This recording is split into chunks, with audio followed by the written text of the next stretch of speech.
Их преданность учебному процессу, стремление к знаниям и непрерывные усилия привели к высокому достижению. 220 ингушских золотых медалистов. Это на 63 отличившихся выпускника больше по сравнению с прошлым годом. Из почти 3000 выпускников эти показали отличные результаты по всем направлениям. Золотые медали они получают лично из рук главы Ингушетии Махмуда Али Калиматова и вице-премьера правительства республики, министра образования региона Эсет Боковой.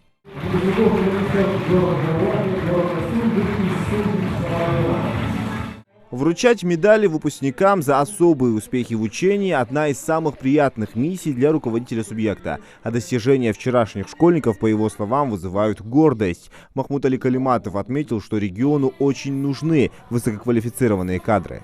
Гордость берет. Это же здорово.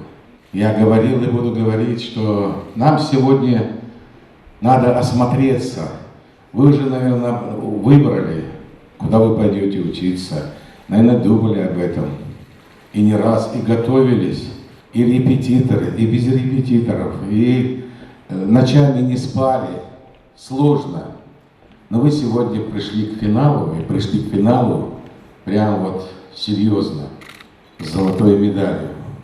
Золотая медаль, вы, пожалуйста, отпилить ее невозможно, но все-таки поделитесь с матерью. Особенно с матерью. И обязательно еще частицу учителя. Они старались, классный руководитель. Все учителя. Спасибо. Спасибо вашим мамам, отцам. Это очень важно, когда поддержка есть. Это несложно. Есть такое предложение, чтобы сегодня мы готовили, сегодня уже, завтра, чтобы у нас были врачи, специалисты. 3-4 года больницу минимум надо строить. Она на 450 коек, 250 посещений, поликлиника будет, да, стараться будем. Это огромные деньги федеральный центр выделяет. Лично президент в этом участвует. Это 14 миллиардов рублей. Больница стоит 14 миллиардов рублей. Осознать надо это. Но там же должны быть врачи, врачи хорошие, врачи настоящие, врачи, которые будут лечить нас, тех же мам, тех же учителей, а инженеры, обращаясь к ребятам. У нас все почти иногородние инженеры. Инженеров нет, технологов нет. Те знания, которые вы получили, я убежден, что они великолепные знания. И поэтому хотел бы вам привести слова президента Российской Федерации Владимира Владимировича Путина.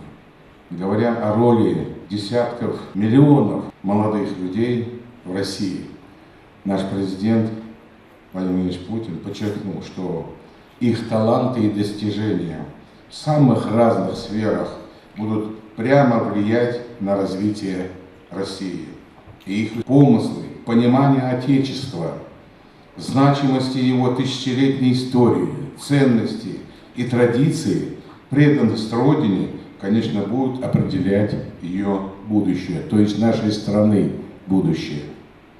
В любое время я хотел бы, чтобы вы сохраняли целеустремленность, цели свои. И в любом случае, если у нас 220 золотых медалистов, мы ожидаем, конечно, отдачи от вас. Нам нужны специалисты, экологи нужны. Нам нужны военные ребята, которые в военных училищах, вот я недавно было собрание офицеров, приезжали офицеры. Вы знаете, любо смотреть на них, выправка, достойные, гордость. Гордость. И каждый из вас является гордостью республики, независимо вашей профессии. Это я так, вы поймите только правильно, я не хочу, чтобы вы изменили что-то такое в своей жизни. Но если вдруг появится у вас чувство «не там я», не надо думать, переходите. С одного вуза, с одного факультета на другой. Найдите себя. Мяш хочу. Шинда нам найди, а чтобы они радовали их. Всегда. Сестры Дениза и Ирада Богатыревы окончили школу на золотые медали. Быть всегда первыми и лучшими везде у них семейное, ведь это уже 3-я медаль.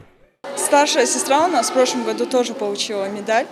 С 1 класса я шла на медаль. И в первую очередь я хочу сказать огромное спасибо своим родителям, которые прошли вместе со мной этот путь.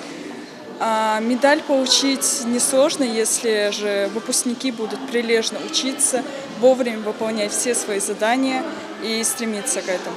Изначально я даже не планировала получать медаль, но так получилось, что я решила свои оценки исправить и в конце концов заработала медаль. Самая большая сложность была в том, чтобы сдать ЕГЭ, особенно по химии.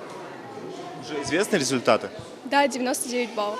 Выпускники выражают благодарность своим родителям, учителям и всем, кто поддерживал их на этом пути. Молодые и амбициозные. Они вступают во взрослую жизнь с большими планами. Многие хотят стать медиками, другие – бизнесменами.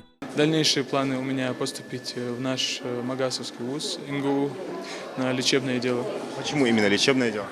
Лечебное дело, как сказать, хочу помогать людям. А я планирую поступить в Ставрополь на стоматолога, иншаллах. Почему именно это направление? Я к этому шла с самого детства. Я выбрала эту профессию еще в детстве, с начальной школы. Потому что она прибыльная, да, или почему? Нет, потому что я сама хочу. Я рад, что я закончил школу, но хотелось бы испытать эти эмоции заново, конечно. Ну, есть доля горчинки своей этой, да. Что планируешь в дальнейшем? В дальнейшем планирую стать успешным, преуспеть во всем. Бизнесменом или кем? Бизнесменом, чиновником. Золотые медалисты – символ успеха и пример для остальных учащихся школ. Их достижение подчеркивает важность усердной работы, мотивации и веры в себя. Зелимхан Калоев, Акрамат Дасхоев, Новости 24.